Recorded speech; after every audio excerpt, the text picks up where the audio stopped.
di SPSE versi 4.4 ada fitur e-kontrak sedikit berbeda Bapak Ibu, atau ada ketentuannya di mana mulai tahun anggaran 2021 PPK wajib melengkapi data e-kontrak maksimal 30 hari kalender setelah penandatanganan kontrak berakhir. Apabila data e-kontrak tidak dilengkapi, maka PPK tidak dapat membuat paket baru. Nah, mungkin Bapak Ibu yang menggunakan 4.4 mungkin sudah berpengalaman ya tentang hal ini. Jadi biasanya nanti kalau PPK login itu akan pertama ada pemberitahuan ini, kemudian ada pemberitahuan paket-paket tender maupun non-tender mana saja yang belum dilengkapi e-kontraknya. Nah, ketika paket itu belum dilengkapi, maka PPK tidak bisa membuat paket tender atau non-tender baru. Jadi memang harus dilengkapi dulu ya Bapak Ibu.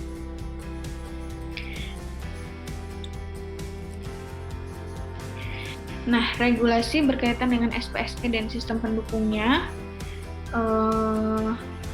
ini ada 3, tadi sudah sering sekali disebut ya salah satunya.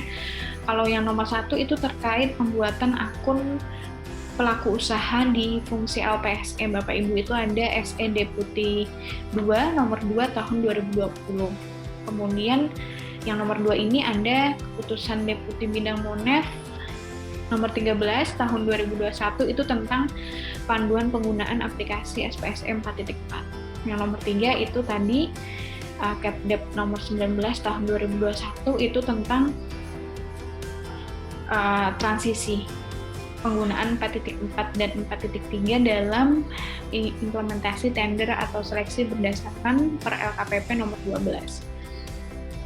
Nah, sedikit membahas untuk yang SE Deputi terkait pendaftaran pelaku usaha di SPSE.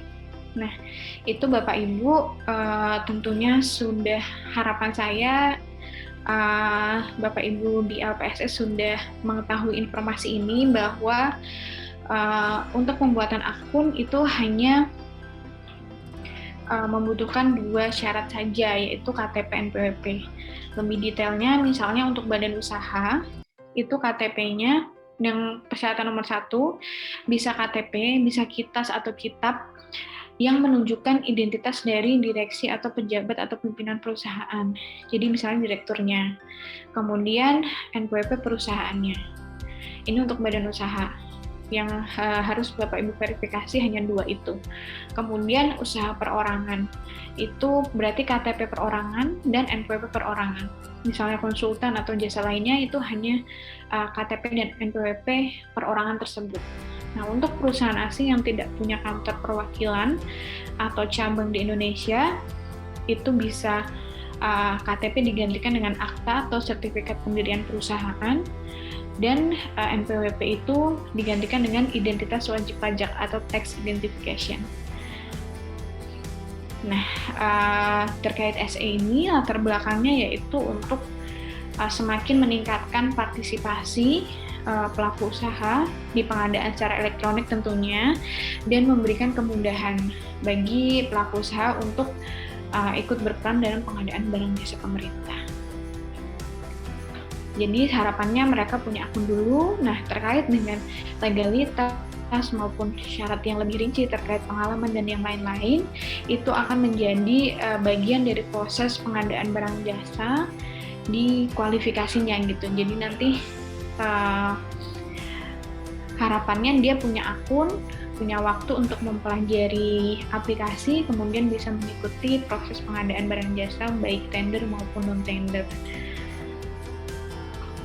Nah, untuk tata cara pendaftaran pelaku usahanya, itu pendaftaran daring pada website LPSE Bapak Ibu, kemudian dari aplikasi nanti akan mengirimkan email untuk mengisi identitas perusahaan atau pelaku usaha. Kemudian, nah ini Bapak Ibu sebagai pengelola LPSE harus menyediakan tautan, bisa menyediakan aplikasi maupun tautan atau link yang bisa diisi oleh pelaku usaha untuk menginputkan untuk menyatakan bahwa dia sudah mengisi formnya, sehingga Bapak Ibu nanti di poin nomor 4, di angka nomor 4, bisa menghubungi pelaku usaha yang sudah mendaftar untuk melakukan verifikasi dokumen. Nah, nanti verifikator melakukan pemeriksaan kesesuaian data dengan pendaftaran, data pada saat pendaftaran, yaitu tadi KTP atau NPWP melalui daring. Nah, melalui SE ini juga kami mengajak Bapak Ibu untuk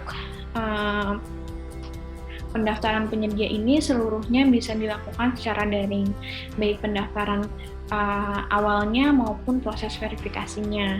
Namun, jika memang di tempat Bapak Ibu itu masih ada keterbatasan infrastruktur maupun yang lainnya sehingga sulit dilakukan secara daring secara keseluruhan, maka silakan verifikasinya masih bisa dilakukan secara tatap muka. Tentunya kalau dalam kondisi pandemi dengan menerapkan protokol kesehatan ya Bapak Ibu ya. Nah, harapannya nanti kalaupun pandemi sudah selesai, tetap menggunakan daring secara keseluruhan. Selanjutnya, ini ada tadi keputusan Deputi tentang panduan penggunaan SPS 4.4. Nah, ini poin-poinnya sebenarnya pada intinya panduan penggunaan aplikasi itu sudah kami upload dan pembaruannya juga kami upload di situ, yaitu di portal Pengadaan Nasional LKPP atau inaprop.id.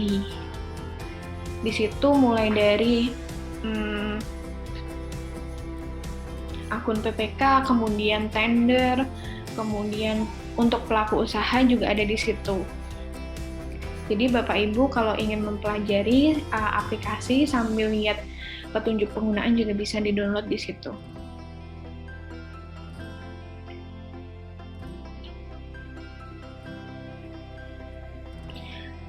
Satu yang sedikit pembeda di bagian nomor 4, dalam hal aplikasi SPSE yang terinstall adalah aplikasi SPSE versi 4.3.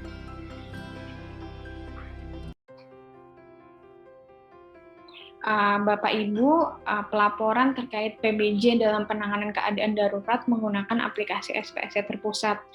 Tapi untuk Bapak Ibu yang sudah menggunakan 4.4 dalam penanganan keadaan darurat juga bisa menggunakan fitur pencatatan tersebut di versi 4.4.